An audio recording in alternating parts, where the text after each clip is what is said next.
Test 5. You will hear a number of different recordings, and you will have to answer questions on what you hear. There will be time for you to read the instructions and questions, and you will have a chance to check your work. All the recordings will be played once only. The test is in 4 sections. At the end of the test, you will be given 10 minutes to transfer your answers to an answer sheet. Now turn to Section 1. Section 1. You will hear a conversation between a housing agent and a college student who wants to rent a house. First, you have some time to look at questions 1 to 4.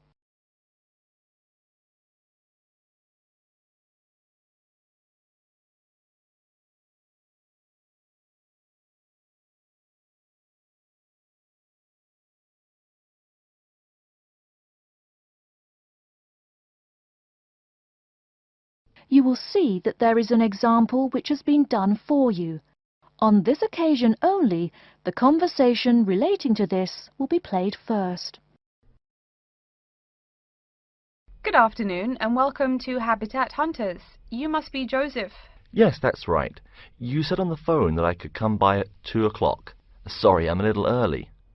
No problem at all. In Calgary's market, you have to move fast if you want a good apartment. Actually, I'd settle for almost anything. I've been here 10 days and the hotel is ruining me. My father has me on a strict budget. Sit right down here now, sir. Let's talk a little about the places before we go have a look. Now, we have 4 apartments available. Okay. Could you tell me more about those 4 apartments? Sure. The first one is on Beetle Road, just a block off campus. It's a 3-bedroom with a bathroom and a living room and a great Italian restaurant right next to it. The agent says that the first apartment is a 3-bedroom apartment with a great Italian restaurant right next to it. So, restaurant has been written in the space. Now we shall begin. You should answer the questions as you listen, because you will not hear the recording a second time. Listen carefully and answer questions 1 to 4. Good afternoon and welcome to Habitat Hunters. You must be Joseph. Yes, that's right. You said on the phone that I could come by at 2 o'clock. Sorry, I'm a little early. No problem at all. In Calgary's market, you have to move fast if you want a good apartment. Actually, I'd settle for almost anything. I've been here 10 days and the hotel is ruining me. My father has me on a strict budget. Sit right down here now, sir. Let's talk a little about the places before we go have a look. Now, we have 4 apartments available. Okay. Could you tell me more about those 4 apartments? Sure. The first one is on Beetle Road, just a block off campus. It's a 3-bedroom with a bathroom and a living room and a great Italian restaurant right next to it. How much? Well, it's $435 a month, including internet and utilities. Okay, that sounds reasonable. Any drawbacks to the house?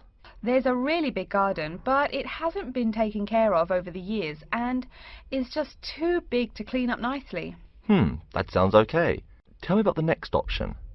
The other 3-bedroom apartment is on Oakington Avenue on campus. It is right near the building where you have classes, and the kitchen and living room are newly furnished. Wow, that sounds like a pretty good option. Well, it is a cool apartment, but since it's a dormitory, the living room, bathroom, kitchen and washing machine are all shared. It would be nice not to have to buy living room furniture, though. And how much is this one? $400 per month for a bedroom with an air conditioner. For a bedroom without an air conditioner, you would pay less, $340 for it. Yikes. Even with the air conditioner, it sounds really inconvenient to have to share facilities.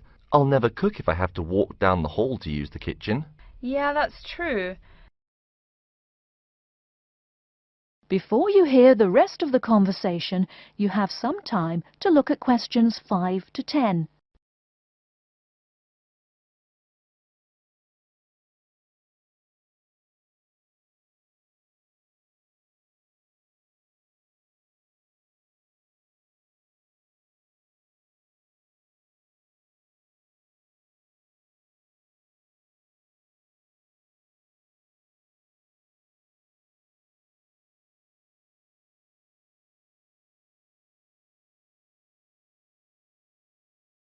Now listen and answer questions 5 to 10. Anyway, the next place is a 2-bedroom on Mead Street. Oh, I like Mead Street. That's off campus, right? Yep, it's pretty cool, but it only has 2 bedrooms plus a living room and a study. But I want to live together with my 2 friends. So you could make the study into a small bedroom if you end up living with them. Also, we guys will want a TV and DVD player since we're all so much into movies. Well, this place has a great TV and VCR, but no DVD player. No DVD? That's so weird. Are any other facilities provided? As you said, weird enough, it also comes with a wash basin. Is there a washing machine?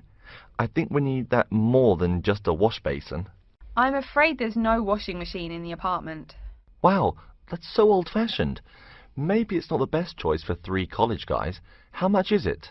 Well, it's $600 per month, but of course it would be cheaper if you made it into 3 bedrooms instead of 2. Where is the apartment located? It's 2500 Mead Street, where there are a lot of bars. It would be affordable, but it would get pretty noisy. And that sounds really expensive for an old place in a noisy area. How about the last place? This one's on campus in the Devon Close complex.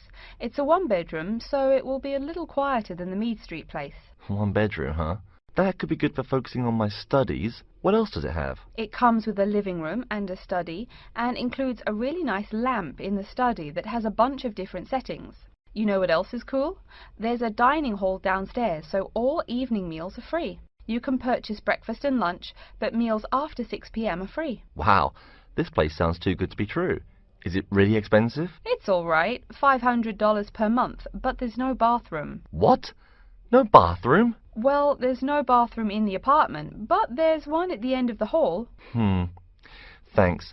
I think now I just have to decide whether I want to live alone or not. Yeah, which one do you prefer? I think I'd choose either this apartment or the one on Beetle Road. Okay, you'd better think about it, and then you can contact me ASAP. Fine. Thanks for your help. You're welcome. That is the end of section 1. You now have half a minute to check your answers.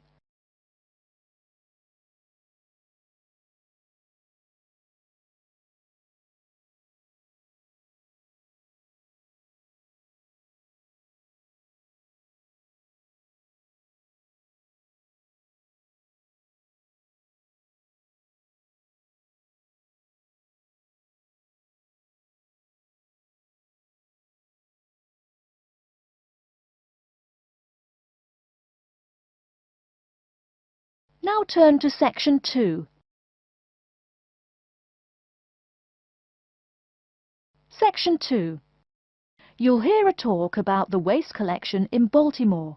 First, you have some time to look at questions 11 to 15.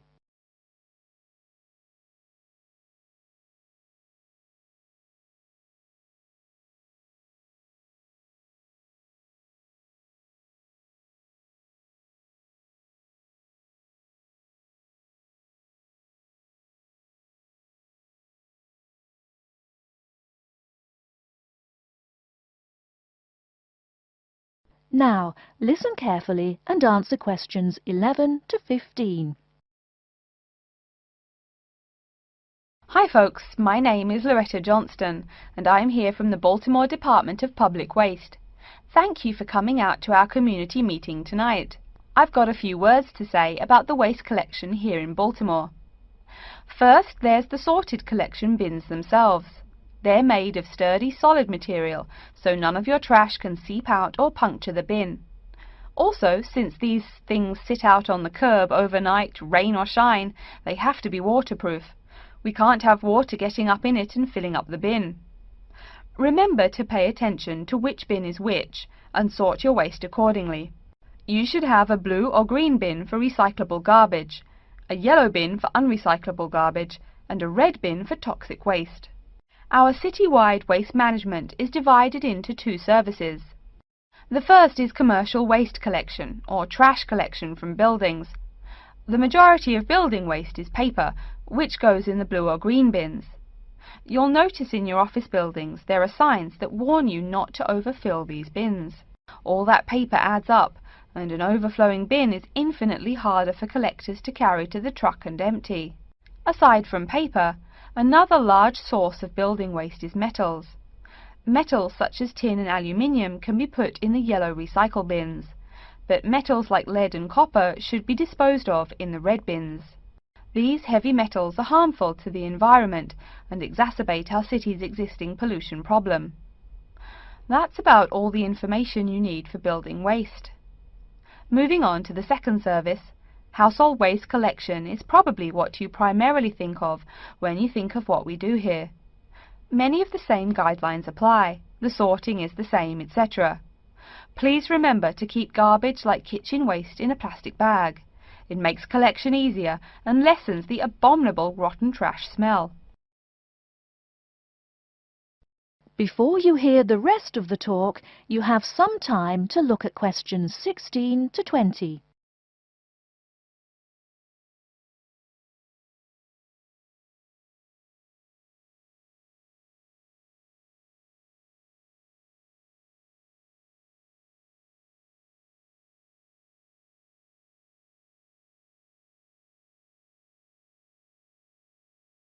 Now listen and answer questions 16 to 20. So, after we take your trash away, what happens to it? We take all the garbage to one of a number of garbage disposal plants, each of which is located in the middle of an open space of some sort. No one wants to have their home or office right next door to a waste disposal plant, right? Waste is collected and then disposed of once every 4 weeks.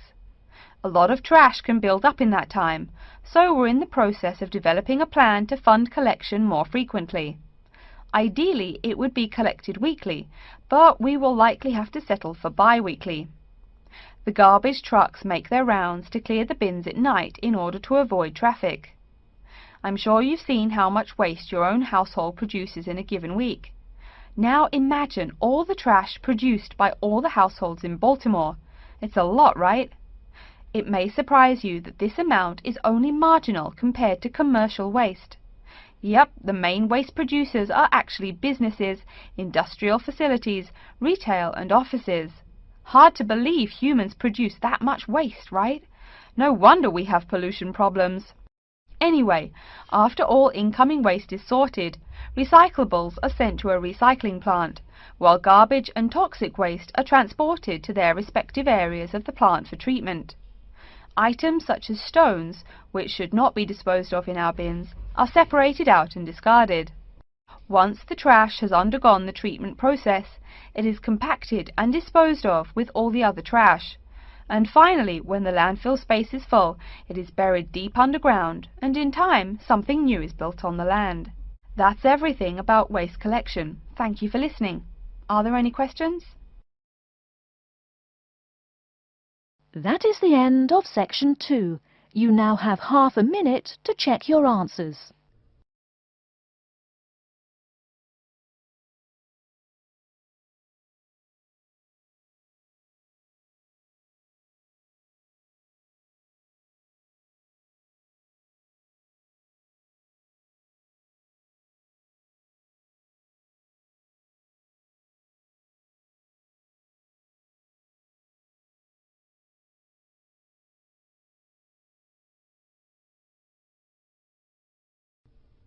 Now turn to section 3. Section 3. You will hear a student called Julie talking to her classmate named Ricky about a new essay that Professor Johnson assigned. First, you have some time to look at questions 21 to 24.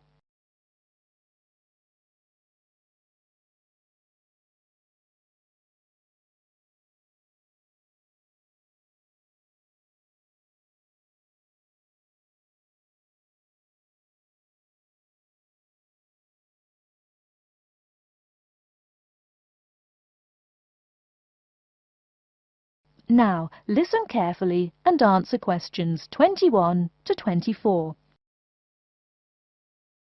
Hi, Julie, it's Ricky.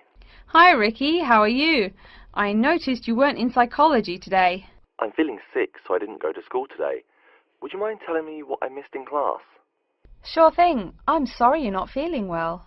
Anyway, we spent most of the class talking about a new essay that Professor Johnson assigned. You need to choose one of the bold headings from the note system and research it. Wow, I picked the wrong day to miss class, huh? You sure did. Could you tell me the specific requirements of this paper? Sure. You need to find scientific research that supports your claim as one of your references. It can be from some of the case studies we discussed in class, or you can find your own. Or even better, you can conduct your own research. I'm sure that would get you an A. Have you decided what you're going to do yet? Also, where are you getting your references? Yeah, I'm going to research facial recognition by infants. I've already found a few experiments in scientific journals. That would probably be a good start for you. There are tons of journals in the library. Great idea, thanks. I'm considering writing my essay on the effects of one of the psychotropic drugs we talked about in class. I'm sure there is lots of stuff about it on the internet. Are we allowed to use information from the internet? Sure, you can use that as long as it's not your main source for information. You'll probably want to cite some of the experiments we went over. Good idea, thanks. I'm going to try to find some information from a bunch of different sources. Before you hear the rest of the talk, you have some time to look at questions 25 to 30.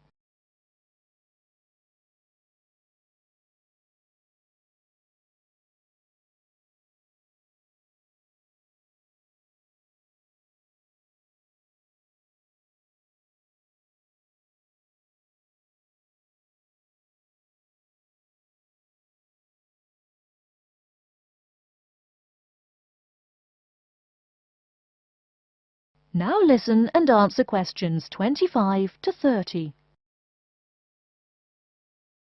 Are there any specifications on how the essay should be written? Yeah, Professor Johnson wants it double-spaced. It should be between 6 to 10 pages long. 6 to 10 pages? That's so much. Oh, it's going to take forever. I know, the whole class groaned when he said that. Anyway, you also need to put the title in italics and Wait, each section heading or just the main heading? only the main heading should be in italics. I think section titles are supposed to be in the same format, but maybe in bold. You'll have to check that in class next time. Oh, okay. So I take it that the report has to be typed, since there are so many requirements. What are the other formatting requirements? Yep, it's got to be typed. Aside from that, there are still a few more specifications. You should number each page. Make sure it goes up in the top right corner. Okay, I'll make sure to write that down. I always forget to number the pages. Do we need to title and date each page too? You need the shortened title on every page, but no need to include the date. That should just be on the cover page. Okay, thanks. No problem. Also, make sure the margins are 3.25 pixels wide. What? I'm not even sure how to do that. Oh, it's okay, I can show you. It's really easy. I think that's all the directions he gave us. A lot of formatting requirements, but we have the freedom to research many things that we like, so that's good. Oh, I almost forgot. Remember to put down your ID number on your report. Thanks so much for your help. I'll see you in class Monday. No problem. Glad I could help. See you later. That is the end of section 3. You now have half a minute to check your answers.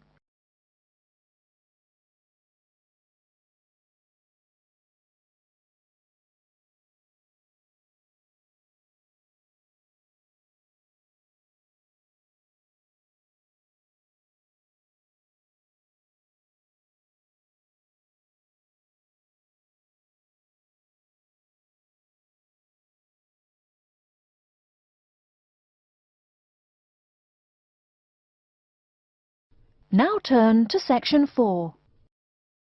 Section 4. You will hear a lecture on environmental science. First, you have some time to look at questions 31 to 40.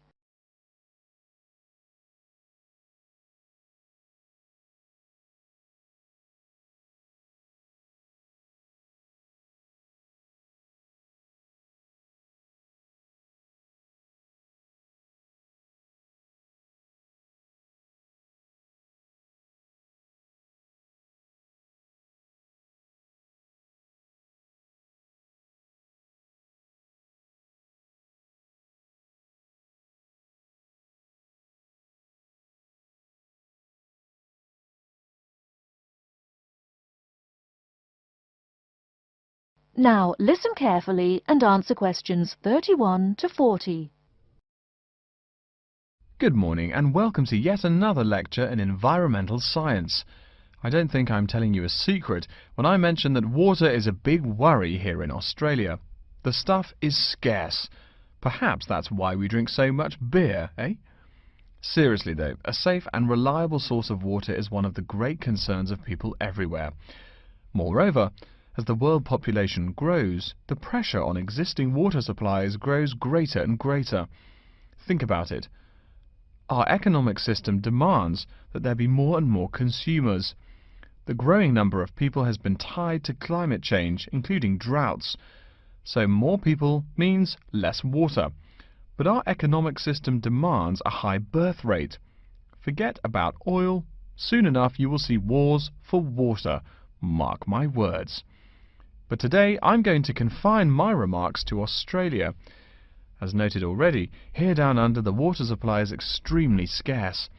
The only drier continent is Antarctica, and remember, no one really lives there anyway. Moreover, in recent years, the wind patterns have changed. Rain that used to fall on the country now falls out to sea hundreds of miles to the south. Now, when I speak of people needing water, most of you probably think of drinking. Certainly everyone needs water for drinking, but surprising as it may sound, drinking is not anywhere near being the main use for water. Most water is actually used for washing. When you take a shower, you probably use well over 100 litres of water. Every time you flush your toilet, that's about 8 litres, but most people drink no more than 2 litres or so per day.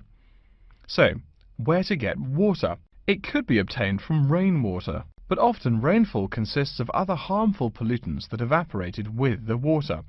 In fact, acid rain, an intense example of this, causes harmful effects on the wildlife of the habitat on which it falls. Water from underground could also be used, though it is more difficult to contain and often must go through an extensive cleansing process. The purest water is found in rivers, creeks, lakes and dams. And, sad to say, Australia has precious few of these. Really, how many of your hometowns have rivers? Year-round rivers, I mean. The soil tends to be sandy, so water soaks into the ground. Many places are rocky too, so 87% of the rainfall is lost to evaporation. That's almost twice the evaporation rate in my native Canada. Speaking of rain, we already heard how rainfall is diminishing here in Oceania. The quantity itself isn't the only problem either. Going back to the problems with obtaining rainwater, a further problem is that rain is a useful source of water only if air pollution is fairly mild. Again, you're in a situation where you can't win. You need water where most people live. People tend to build cities where rainfall is adequate, but then modern cities tend to feature polluted air, which renders the rain far less easily usable. Okay, let's take a look at the table here. You'll see it showing the relative pollution of rainfall in the world's cities. The more people, the dirtier the rain. This is becoming a huge concern for people in the West, who want their water to be pure and safe. Though reliable drinking water is important everywhere, the concern in the West is reflected in all the government regulations and political campaigns aimed at solving this problem. In contrast, there are not as many demands made on the governments in Asian and African cultures to improve the water, as their focus is on other issues. Now, whatever the source of water, we can never afford to forget that all water is highly vulnerable to contamination. Whether we're getting it from the ground, from bodies of water or rainfall, it is susceptible to a variety of toxins. In fact, that's why we clean it before using it. Water carries with it filth and dirt. This problem shows up in a number of different ways. As humans and all other animals need water to survive, it's no surprise to us that one of the most important domestic uses of water is for drinking. Yet if you have old-fashioned lead pipes, you may slowly be poisoning yourself by drinking that nice clear water. The industrial pollution, farm chemicals and leaky landfills are well-known sources of contaminants as well. So what is being done to ensure we Australians a safe and steady supply of drinking water? There are a lot of initiatives that make admirable efforts to remedy this issue. We'll be talking about this when we meet again on Thursday, but as a preview, I can tell you that so far the amount of real solutions that have been produced is not nearly adequate. Traditionally, we've been very free in this country. That means that every person and every province tend to go its own way. So the mechanisms for water management are, in a word, insufficient. To begin seeing how this is so, I want you to read something before our next class. Though a lot of previous data on water usage and water management are inconclusive and have thus caused quite a concern, we can learn a lot from the contents of reports written on the subject.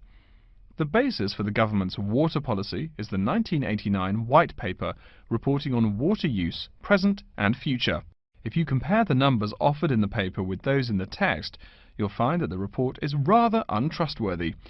Truth being told, I'm being too kind when I say that. That is the end of section 4. You now have half a minute to check your answers.